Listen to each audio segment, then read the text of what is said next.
안녕하세요. 엄마표 논술입니다.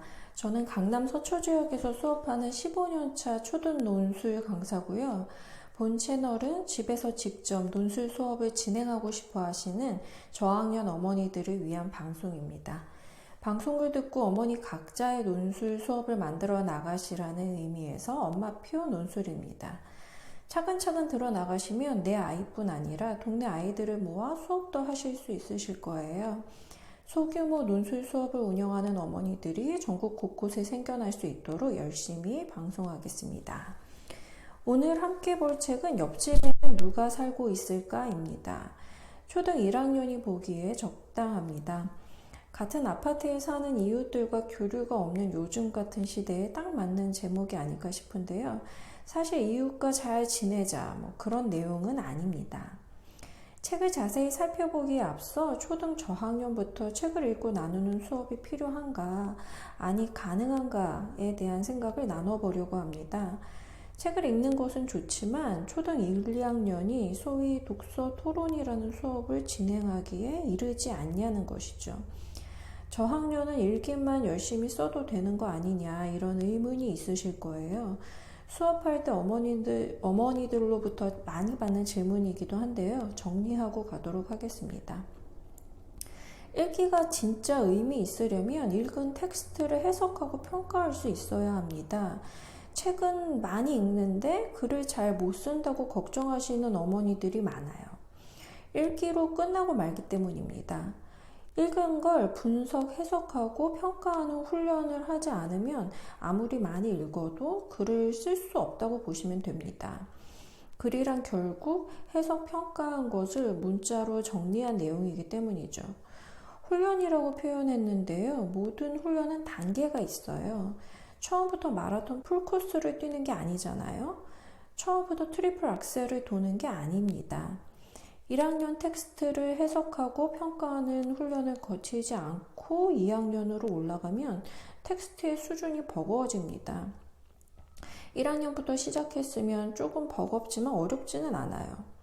수포자가 생기는 것과 같은 이치로 기초부터 차근차근을 논술에 적용하지 않으니 우리나라 성인 대부분이 1년에 책을 한 권도 안 읽는 서글픈 현실을 맞고 있는 것이죠.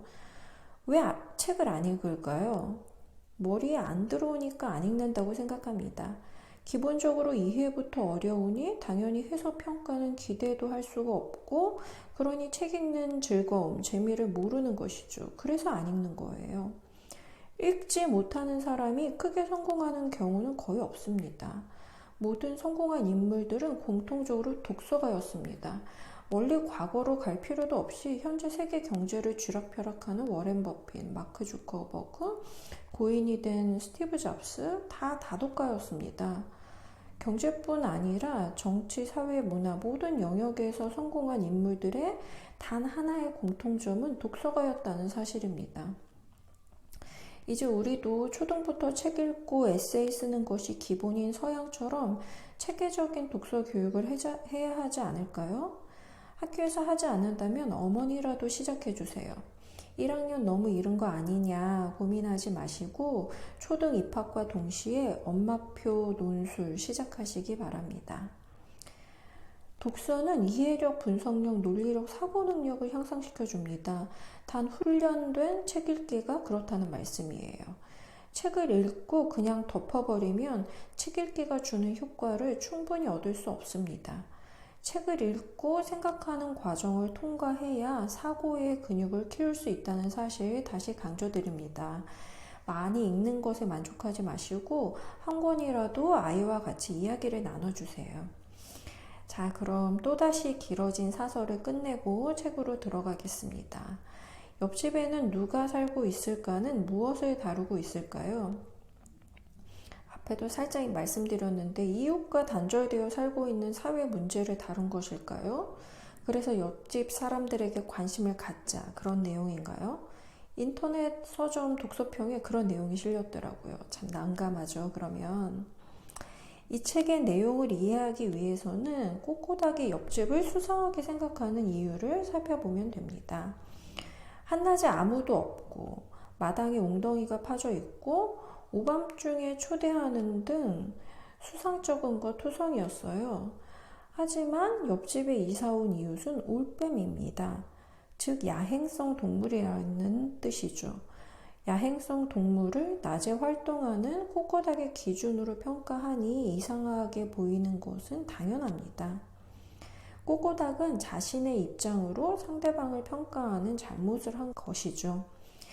만약 꼬꼬닥이 자신의 기준을 고집하며 올빼미의 초대를 거절하고 수상한 시선을 거두지 않았다면 어떻게 됐을까요? 꼬꼬닥이 그렇게 좋아하는 노래의 가사를 쓴 위대한 시인과 사귈 기회를 놓쳤겠죠. 꼬꼬닥과 야행성 동물인 올빼미가 전혀 다른 기준을 가지고 있듯이 사람들은 모두 처한 환경과 상황에 따라 다른 입장과 생각을 가지고 있어요. 그것을 무시한 채 한 가지 룰을 적용하려고 하면 거기서부터 분쟁이 시작되죠. 학교에서 이처럼 서로 다름을 이해하고 배려해야 하는 경우는 언제일까요? 가정에서 다름을 이해하고 배려하지 않아서 힘들었던 경험은 언제인가요? 아이와 이런 이야기를 한번 나눠보세요. 독후 활동은 꼬꼬닥에 대한 자신의 생각을 쓸 수 있으면 가장 좋습니다. 1. 꼬꼬닥은 옆집에 이사 온 이웃을 왜 의심했는가? 2. 어떻게 오해가 풀렸는가? 3. 꼬꼬닥이 의심한 이유는 자신의 기준으로 옆집을 판단했기 때문이다. 4. 꼬꼬닥이 자기 기준을 고집했다면 좋아하는 노래의 가사를 쓴 시인과는 사귈 수 없었다. 5. 모든 과정을 통해서 꼬꼬닥이 배운 것, 결심한 것은 이것이다.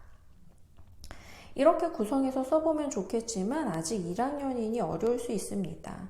할 수 있겠다고 하면 써보게 하시고 어렵다고 하면 강요하지 마세요. 욕심부리지 않고 천천히 그러나 꾸준히 지속하시며 결국은 쓰게 됩니다. 위에 구성이 어렵다면 친구랑 싸운 이야기를 써봐도 좋습니다. 무엇 때문에 싸웠고 그때 기분이 어땠는지, 하지만 친구의 입장에서 그 문제를 다시 돌이켜보면 어떤 생각이 드는지를 써볼 수 있을 거예요. 사회에서 일어나는 문제 중 많은 경우가 서로 다름을 인정하지 않고 자신의 기준을 강요하는 데서 발생한다고 볼 때 서로 다름을 이해하도록 돕는 옆집에는 누가 살고 있을까는 어른들의 필독서가 되어야 하지 않을까라는 생각도 듭니다. 네, 오늘은 초등 1학년 도서 옆집에는 누가 살고 있을까 살펴보았습니다. 방송 듣고 궁금한 사항들은 적극적으로 댓글로 남겨주세요. 함께 살펴보기 원하시는 책도 댓글에 남겨주시면 반영하겠습니다. 또 아이가 쓴 글을 올려주시면 쌍방향으로 소통하는 수업이 될 것 같습니다. 네, 방송 들어주셔서 감사합니다.